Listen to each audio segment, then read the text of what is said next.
آگے آیت نمبر 67 سے آیت نمبر 73 تک اللہ تبارک و تعالی نے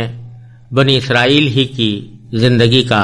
ایک اہم واقعہ بیان فرمایا ہے، اور پھر آیت نمبر 74 میں اس پر تبصرہ فرمایا ہے۔ میں پہلے ان آیات کی تلاوت اور ان کا ترجمہ پیش کرتا ہوں، اس کے بعد اس کی انشاءاللہ تشریح عرض کی جائے گی۔ اعوذ باللہ من الشیطان الرجیم،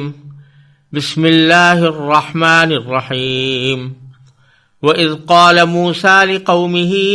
إِنَّ اللَّهَ يَأْمُرُكُمْ أَن تَذْبَحُوا بَقَرَةً قَالُوا أَتَتَّخِذُنَا هُزُوًا قَالَ أَعُوذُ بِاللَّهِ أَنْ أَكُونَ مِنَ الْجَاهِلِينَ قَالُوا ادْعُ لَنَا رَبَّكَ يُبَيِّن لَّنَا مَا هِيَ قَالَ إِنَّهُ يَقُولُ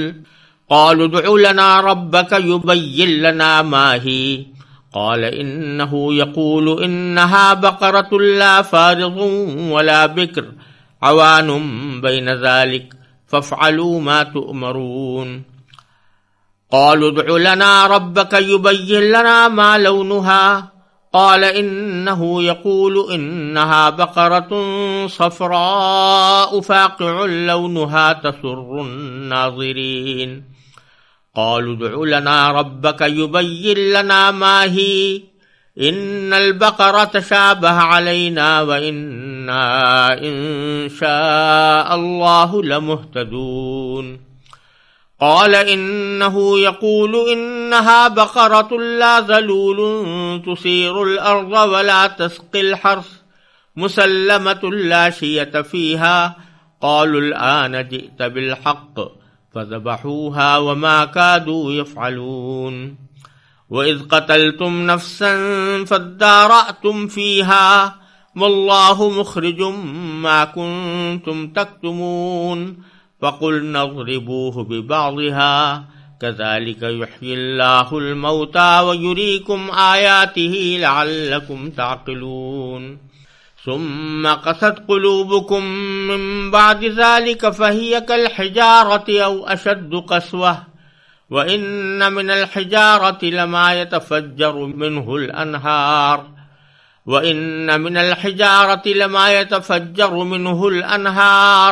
وإن منها لما يشقق فيخرج منه الماء وإن منها لما يهبط من خشية الله وَمَا اللَّهُ بِغَافِلٍ عَمَّا تَعْمَلُونَ۔ اور وہ وقت یاد کرو جب موسیٰ نے اپنی قوم سے کہا تھا کہ اللہ تمہیں حکم دیتا ہے کہ تم ایک گائے ذبح کرو۔ وہ کہنے لگے کہ کیا آپ ہمارا مذاق بناتے ہیں؟ موسیٰ نے کہا میں اس بات سے اللہ کی پناہ مانگتا ہوں کہ میں نادانوں میں شامل ہوں۔ انہوں نے کہا کہ آپ ہماری خاطر اپنے رب سے درخواست کیجئے کہ ہمیں صاف صاف بتائے کہ وہ گائے کیسی ہو۔ انہوں نے کہا اللہ فرماتا ہے کہ وہ ایسی گائے ہو کہ نہ بہت بوڑھی ہو نہ بالکل بچی، ان دونوں کے بیچ بیچ میں ہو۔ بس اب جو حکم تمہیں دیا گیا ہے اس پر عمل کر لو۔ کہنے لگے آپ ہماری خاطر اپنے رب سے درخواست کیجئے کہ ہمیں صاف صاف بتائے کہ اس کا رنگ کیسا ہو۔ موسیٰ نے کہا اللہ فرماتا ہے کہ وہ ایسے تیز زرد رنگ کی گائے ہو جو دیکھنے والوں کا دل خوش کر دے۔ انہوں نے کہا کہ آپ ہماری خاطر اپنے رب سے درخواست کیجئے کہ ہمیں صاف صاف بتائے کہ وہ گائے کیسی ہو۔ اس گائے نے تو ہمیں شبے میں ڈال دیا ہے، اور اللہ نے چاہا تو ہم ضرور اس کا پتہ لگا لیں گے۔ موسیٰ نے کہا اللہ فرماتا ہے کہ وہ ایسی گائے ہو جو کام میں جت کر زمین نہ گاہتی ہو اور نہ کھیتی کو پانی دیتی ہو، پوری طرح صحیح سالم ہو، جس میں کوئی داغ نہ ہو۔ انہوں نے کہا ہاں اب آپ ٹھیک ٹھیک پتہ لے کر آئے۔ اس کے بعد اسے ذبح کیا جبکہ لگتا نہیں تھا کہ وہ کر پائیں گے۔ اور یاد کرو جب تم نے ایک شخص کو قتل کر دیا تھا اور اس کے بعد اس کا الزام ایک دوسرے پر ڈال رہے تھے، اور اللہ کو وہ راز نکال باہر کرنا تھا جو تم چھپائے ہوئے تھے۔ چنانچہ ہم نے کہا کہ اس کو اس گائے کے ایک حصے سے مارو، اسی طرح اللہ مردوں کو زندہ کرتا ہے اور تمہیں اپنی قدرت کی نشانیاں دکھاتا ہے تاکہ تم سمجھ سکو۔ اس سب کے بعد تمہارے دل پھر سخت ہو گئے، یہاں تک کہ وہ ایسے ہو گئے جیسے پتھر، بلکہ سختی میں کچھ ان سے بھی زیادہ، کیونکہ پتھروں میں سے کچھ ایسے بھی ہوتے ہیں جن سے نہریں پھوٹ بہتی ہیں، اور انہی میں سے کچھ وہ ہوتے ہیں جو خود پھٹ پڑتے ہیں اور ان سے پانی نکل آتا ہے، اور انہی میں وہ پتھر بھی ہیں جو اللہ کے خوف سے لڑک جاتے ہیں، اور اس کے برخلاف جو کچھ تم کر رہے ہو اللہ اس سے بے خبر نہیں ہے۔ ان آیات میں جس واقعے کا اللہ تبارک و تعالی نے تذکرہ فرمایا ہے اس کا خلاصہ یہ ہے کہ بنی اسرائیل میں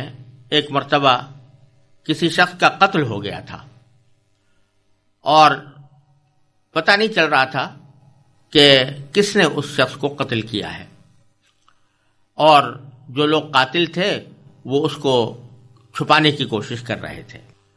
اللہ تبارک و تعالی نے اس قاتل کا پتہ لگانے کے لیے ایک طریقہ بنی اسرائیل کو تلقین فرمایا کہ تم پہلے ایک گائے لو اور اس گائے کو ذبح کرو، اور ذبح کر کے جب گائے ذبح ہو جائے تو گائے کا کوئی عضو اٹھا کر مقتول کی لاش پر مار دینا، تو وہ مقتول خود زندہ ہو کر قاتل کا پتہ بتا دے گا۔ اس غرض کے لیے جب اللہ تبارک و تعالی نے حضرت موسیٰ علیہ السلام کو حکم دیا کہ وہ اپنی قوم سے گائے ذبح کرنے کو کہیں، تو حضرت موسیٰ علیہ السلام نے یہ پیغام اپنی قوم تک پہنچایا۔ شروع میں ان لوگوں نے اس گائے کی کیفیت کے بارے میں بلا وجہ کے سوالات شروع کر دیے، یعنی قاعدے کی بات یہ تھی کہ جب ان سے کہا گیا تھا کہ کوئی گائے ذبح کرو تو اللہ تعالیٰ نے کوئی اس کی خاص صفت نہیں بیان فرمائی تھی،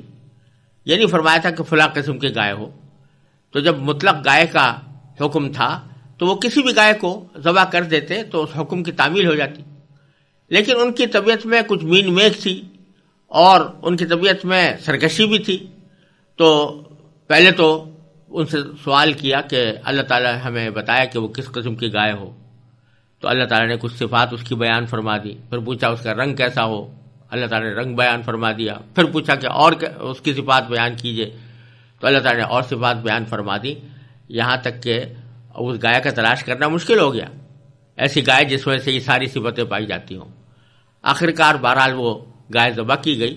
اور ذبح کرنے کے بعد پھر جیسا کہ حکم ہوا تھا اس کا کوئی عضو اٹھا کر مقتول کی لاش پر مارا گیا، تو وہ مقتول زندہ ہوا اور اس نے قاتل کا نام بتا دیا، اور اللہ تبارک و تعالی نے اس طرح قاتل کا پول کھول دیا، اور ساتھ ہی اللہ تعالی نے اپنی قدرت کا یہ کرشمہ بھی دکھا دیا کہ ہم مردوں کو کس طرح زندہ کر سکتے ہیں۔ یہ ہے اس واقعے کی ایک تلخیص۔ اب اس واقعے کو جو اللہ تبارک و تعالی نے جن الفاظ میں بیان فرمایا ہے اس کی تھوڑی سی تشریح دیکھتے ہیں۔ باری تعالی نے فرمایا کہ وَإِذْ قَالَ مُوسَىٰ لِقَوْمِهِ، وہ وقت یاد کرو جب موسیٰ نے اپنی قوم سے کہا تھا ان اللہ یأمرکم، کہ اللہ تبارک و تعالی تمہیں حکم دیتا ہے ان تذبحوا بقرہ، کہ تم کوئی بقرہ ذبح کرو۔ بقرہ عربی زبان میں گائے کو کہتے ہیں، اور چونکہ اس صورت میں اس گائے کے ذبح کرنے کا بیان ہے اسی واسطے اس کو سورۃ البقرہ کہا جاتا ہے۔ وہ کہنے لگے قالوا اتتخذونا ہزوا، کیا آپ ہمارا مذاق بناتے ہیں؟ یعنی اللہ تبارک و تعالیٰ کا حکم آ رہا ہے، پیغمبر اس حکم کو نقل کر رہا ہے، تو اس کا تقاضا یہ تھا کہ اس کے اوپر عمل کرتے، اور شاید ان کے یہ کہنے کا مقصد یہ ہو کہ جو مذاق بنانے کا مقصد یہ ہو کہ جو آپ کہہ رہے ہیں کہ گائے ذبح کرنے کے بعد اس کے ذریعے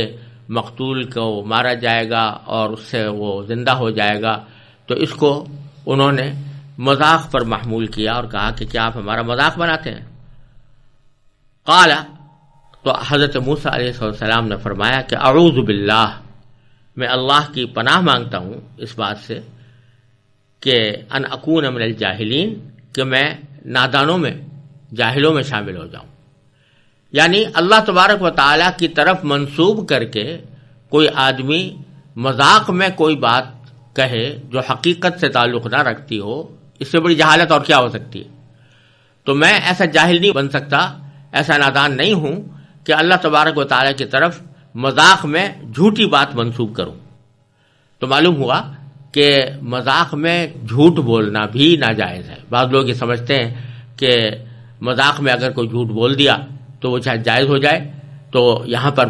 قرآن کریم کی اس آیت سے یہ بات معلوم ہوئی کہ جھوٹ بولنا مذاق میں بھی ناجائز ہے، اور خاص طور سے اگر وہ جھوٹ اللہ اور اللہ کے رسول صلی اللہ علیہ وسلم کی طرف منسوب کر کے بولا جائے تو اس کی شناعت اور اس کی قباحت میں اور زیادہ اضافہ ہو جاتا ہے۔ تو اس پر انہوں نے کہا کہ قالوا ادع لنا ربک یبین لنا ما ہی، کہ انہوں نے کہا کہ آپ ہماری خاطر اپنے رب سے درخواست کیجئے کہ ہمیں صاف صاف بتائے کہ وہ گائے کیسی ہو۔ اب یہ فضول سوال تھا، اس لیے کہ جب گائے کے ذبح کرنے کا حکم دیا گیا ہے تو کسی بھی گائے کو ذبح کر دیتے، حکم پورا ہو جاتا، لیکن انہوں نے یہ سوال کر کے اپنے اوپر کچھ مزید سختی عائد کی۔ تو جواب میں حضرت موسیٰ علیہ السلام نے فرمایا قال انہ یقول، کہ اللہ تبارک و تعالیٰ یہ فرماتے ہیں کہ انہا بقرۃ لا فارض ولا بکر،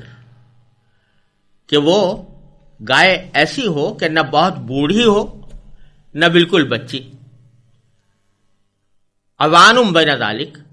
ان دونوں کے بیچ بیچ میں ہو، یعنی جوان گائے ہو۔ اب پھر حضرت موسیٰ علیہ السلام نے صاف صاف ان سے کہہ دیا کہ ففعلوا ما تؤمرون، اب جو حکم تمہیں دیا گیا ہے اس کے اوپر عمل کر لو، یعنی اب مزید مین میں ایک مت نکالو، ایک کوئی بھی جوان گائے جو نہ بہت بوڑھی ہو نہ بچی ہو اس کو قربان کر دو تو حکم ادا ہو جائے گا۔ لیکن وہ پھر سوال کرنے لگے قالوا ادع لنا ربک یبین لنا ما لونھا، کیا ہماری خاطر آپ اپنے رب سے درخواست کیجئے کہ ہمیں صاف صاف بتائے کہ اس کا رنگ کیسا ہو۔ تو اللہ تبارک و تعالیٰ نے حضرت موسیٰ علیہ السلام کو حکم دیا، حضرت موسیٰ علیہ السلام نے فرمایا کہ انہ یقول انہا بقرۃ صفراء، اللہ تعالیٰ فرماتا ہے کہ وہ ایسے تیز زرد رنگ کی گائے ہو کہ جو فاقع لونھا، اس کا رنگ تیز ہو، تسر الناظرین، جو دیکھنے والوں کا دل خوش کر دے۔ اب بھی ان کو چاہیے تھا کہ کوئی بھی زرد رنگ کی گائے لا کر ذبح کر دیتے، مگر پھر سوال کیا قالوا ادع لنا ربک یبین لنا ما ہی، کہ آپ ہمیں خاطر اپنے رب سے درخواست کیجئے کہ ہمیں صاف صاف بتائے کہ وہ گائے کیسی ہو، مزید صفات کیا ہوں۔ اور پھر ساتھ میں یہ بھی کہا کہ ان البقرۃ تشابہ علینا، کہ اس گائے نے تو ہمیں شبے میں ڈال دیا ہے کہ کس قسم کی گائے ہم ذبح کریں۔ اور ساتھ میں یہ بھی کہا کہ وَإِنَّا إِن شَاءَ اللَّهُ لَمُهْتَدُونَ، اور اللہ نے چاہا تو ہم ضرور اس کا پتہ لگا لیں گے جب اللہ تبارک و تعالیٰ اس کی صفات بیان فرمائیں گے۔ تو اس پر حضرت موسیٰ علیہ السلام نے فرمایا قال انہ یقول، کہ اللہ تعالیٰ فرماتا ہے کہ انہا بقرۃ، کہ وہ ایسی گائے ہو لا ذلول تثیر الارض، ایسی گائے ہو جو کام میں جت کر زمین نہ گاہتی ہو، یعنی ہل چلانے کے لیے اس کو استعمال نہ کیا جاتا ہو، ولا تسقی الحرث، اور نہ کھیتی کو پانی دیتی ہو، مسلمۃ، پوری طرح صحیح سالم ہو، لا شیعۃ فیہا، جس میں کوئی داغ نہ ہو۔ اب اس مرحلے پر انہوں نے کہا قالوا، انہوں نے کہا الآن جئت بالحق، ہاں اب آپ ٹھیک ٹھیک پتہ لے کر آئے۔ فذبحوہا، اس کے بعد انہوں نے اس کو ذبح کیا، وما کادوا یفعلون، جبکہ لگتا نہیں تھا کہ وہ کر پائیں گے، کیونکہ خود اپنے اوپر ایسی پابندی عائد کر لی تھی کہ جس کی وجہ سے ایسی گائے کی تلاش آسان نہیں تھی، اور لگتا نہیں تھا کہ وہ ایسی گائے ان کو ملے گی ذبح کرنے کے لیے، لیکن بالآخر مل گئی اور پھر وہ انہوں نے ذبح کر دی۔ چونکہ اصل واقعہ یہ تھا کہ مقتول کے قاتل کی تلاش کرنا تھا، اور اس میں انہوں نے یہ سوالات کیے تھے اس گائے کے ذبح کے سلسلے میں، تو چونکہ اس وقت قرآن کریم کا بیان کرنے کا مقصود یہ ہے کہ ان لوگوں نے اپنے اوپر سوال کر کر کے بیجا سختیاں عائد کی، جس کے نتیجے میں دشواری کا سامنا کرنا پڑا، اور پڑھنے والوں کو یہ سبق بھی دینا مقصود ہے کہ بیجا سوالات کر کے اور بلا وجہ کی اپنے اوپر سختیاں عائد کر لینا یہ کوئی اچھی بات نہیں ہے۔ چنانچہ دوسری جگہ قرآن کریم نے ارشاد فرمایا کہ لا تسألوا عن اشیاء ان تبد لکم تسؤکم، ایسی باتوں کے بارے میں سوال نہ کیا کرو کہ اگر تم پر وہ ظاہر کر دی جائیں تو تمہارا اس میں نقصان ہو۔ تو اس میں سبق دینا مقصود یہ ہے کہ جب کوئی چیز حلال ہے تو اب اس میں بلا وجہ اس کے اندر بہت زیادہ مین میخ نکالنا، بال کی کھال نکالنا اور یہ سوالات کرنا کہ اس میں فلاں چیز تو نہیں شامل ہے، فلاں چیز تو نہیں شامل ہے، یہ اس کی ضرورت نہیں ہے، جبکہ وہ ظاہری طور پر حلال نظر آ رہی ہو اور اس میں کسی حرام کی آمیزش کا غالب گمان نہ ہو، تو اس کو اسی طریقے سے لے لینا چاہیے۔ اسی لیے کہا گیا ہے کہ مثلا کوئی شخص اگر آپ کے پاس کوئی گوشت مسلمان لے کر آیا ہے تو پھر آپ کے اوپر یہ تحقیق واجب نہیں ہے کہ اس سے پوچھیں کہ بھئی تم کہاں سے لائے تھے اور پھر وہ کہاں ذبح ہوا تھا اور بسم اللہ اس پر پڑی گئی تھی یا نہیں پڑی گئی تھی، اس سب تحقیق کی ضرورت نہیں ہے جبکہ مسلمان لا رہا ہو۔ ہاں کوئی غیر مسلم لے کر آئے تو بے شک تحقیق واجب ہے کہ معلوم ہو کہ یہ حلال طریقے سے ذبح کیا گیا ہے یا نہیں۔ تو یہ سبق اصل میں دینا مقصود ہے، لہذا اللہ تبارک و تعالیٰ نے ان کے گائے کے بارے میں سوالات کو پہلے ذکر فرمایا، اور جس مقصد کے تحت وہ گائے ذبح کرنے کا حکم دیا گیا تھا اس کا ذکر پھر بعد میں اگلی آیت میں فرمایا کہ وَإِذْ قَتَلْتُمْ نَفْسًا، وہ وقت یاد کرو جب تم نے کسی شخص کو قتل کر دیا تھا، فَادَّارَأْتُمْ فِيهَا، اور تم اس کا الزام ایک دوسرے پر ڈال رہے تھے، کوئی کہہ رہا تھا فلاں نے قتل کیا، کوئی کہتا تھا فلاں نے قتل کیا، واللہ مخرج ما کنتم تکتمون، اور اللہ تعالیٰ کو وہ راز نکال باہر کرنا تھا جو تم چھپائے ہوئے تھے۔ چنانچہ فرماتے ہیں فقلنا، ہم نے کہا کہ اضربوہ ببعضھا، کہ اس مقتول کو اس گائے کے ایک حصے سے مارو، یعنی گائے کا کوئی جزو لے کر اس مقتول کے اوپر مارو۔ تو کیا ہوا؟ کذالک یحیی اللہ الموتیٰ، اسی طرح اللہ تعالیٰ مردوں کو زندہ کرتا ہے، جس طرح کہ اس دن اس مقتول پر مارنے کے ذریعے اس مقتول کو زندہ کر دیا اور اس نے قاتل کا پتہ بتا دیا، اور فرمایا کہ اسی طرح اللہ تبارک و تعالیٰ مردوں کو زندہ کرتا ہے، وَيُرِيكُمْ آیاتہ، اور تم کو اپنی قدرت کی نشانیاں دکھاتا ہے، لعلکم تعقلون، تاکہ تم سمجھ سکو۔ یعنی اس واقعے سے کئی باتیں ظاہر ہوئیں۔ ایک بات تو یہ کہ مقتول کا قاتل کون تھا اس کا پتہ لگ گیا، دوسرے یہ کہ اللہ تبارک و تعالیٰ نے اپنی قدرت کا یہ کرشمہ دکھا دیا کہ مردوں کو اللہ تعالیٰ کس طرح زندہ فرماتے ہیں، اور آخرت کے اندر اور مرنے کے بعد جو دوسری زندگی آنے والی ہے اس وقت میں اللہ تبارک و تعالیٰ جو تمام انسانوں کو دوبارہ زندہ کریں گے اس کی ایک مثال اللہ تبارک و تعالیٰ نے یہاں بنی اسرائیل کے سامنے دکھا دی، اور ساتھ ہی یہ بھی کہ بنی اسرائیل کا جو طریقہ تھا کہ بار بار بلا وجہ سوالات کرنا، اس کے اوپر بھی تنبیہ فرما دی۔ یہ سب واقعات سامنے آنے کے نتیجے میں ہونا یہ چاہیے تھا کہ بنی اسرائیل کے دلوں میں نرمی پیدا ہو، اللہ تبارک و تعالیٰ کے احکام کی تعمیل کریں، اور اللہ تبارک و تعالیٰ کے طرف سے جو ہدایات ان کو مل رہی ہیں ان کو خشوع کے ساتھ، نرم دلی کے ساتھ قبول کریں، تواضع کے ساتھ قبول کریں۔ لیکن اللہ تبارک و تعالیٰ فرماتے ہیں آگے کہ ثم قست قلوبکم، اس سب کے بعد بھی تمہارے دل پھر سخت ہو گئے، من بعد ذالک، اس سب کے بعد بھی دل سخت ہو گئے،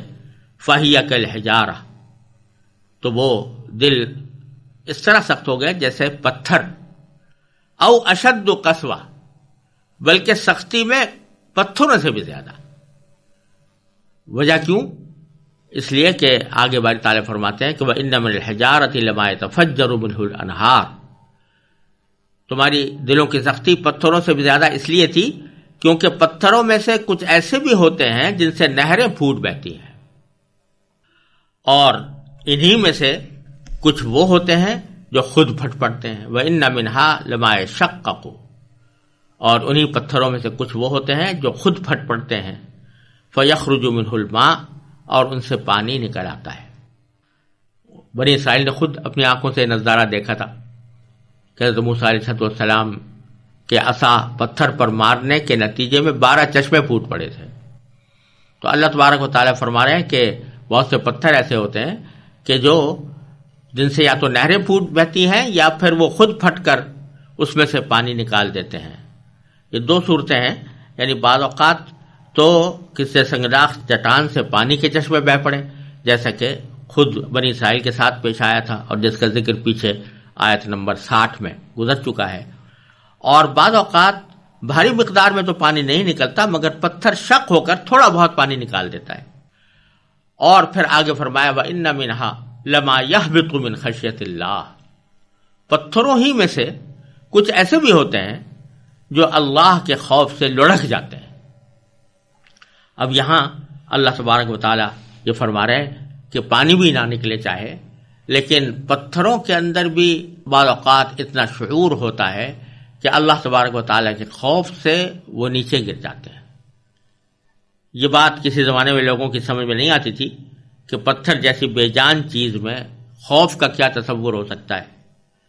لیکن قرآن کریم نے کئی جگہوں پر یہ حقیقت واضح فرمائی ہے کہ جن چیزوں کو ہم بظاہر بے جان یا بے شعور سمجھتے ہیں ان میں بھی کچھ نہ کچھ شعور ہوتا ہے، اور وہ اللہ تبارک و تعالیٰ کی مخلوق ہونے کا احساس ان کے اندر ہوتا ہے۔ چنانچہ قرآن کریم نے سورہ بنی اسرائیل میں فرمایا وَإِن مِّن شَيْءٍ إِلَّا يُسَبِّحُ بِحَمْدِهِ وَلَٰكِن لَّا تَفْقَهُونَ تَسْبِيحَهُمْ، کائنات کی کوئی چیز ایسی نہیں ہے جو اللہ تعالیٰ کی تسبیح نہ کرتی ہو، اللہ تعالیٰ کی حمد بیان نہ کرتی ہو، لیکن تم ان کی تسبیح کو سمجھتے نہیں ہو۔ تو اس میں قرآن کریم نے صاف صاف فرما دیا کہ جن چیزوں کو ہم جماعتات سمجھتے ہیں، بے شعور سمجھتے ہیں، ان میں بھی اللہ تبارک و تعالیٰ کی معرفت موجود ہے اور اللہ تبارک و تعالیٰ کی خشیت بھی ان کے اندر موجود ہے۔ چنانچہ ایک جگہ فرمایا قرآن کریم نے کہ لو انزلنا هذا القرآن على جبل لرأيته خاشعا متصدعا من خشیۃ اللہ،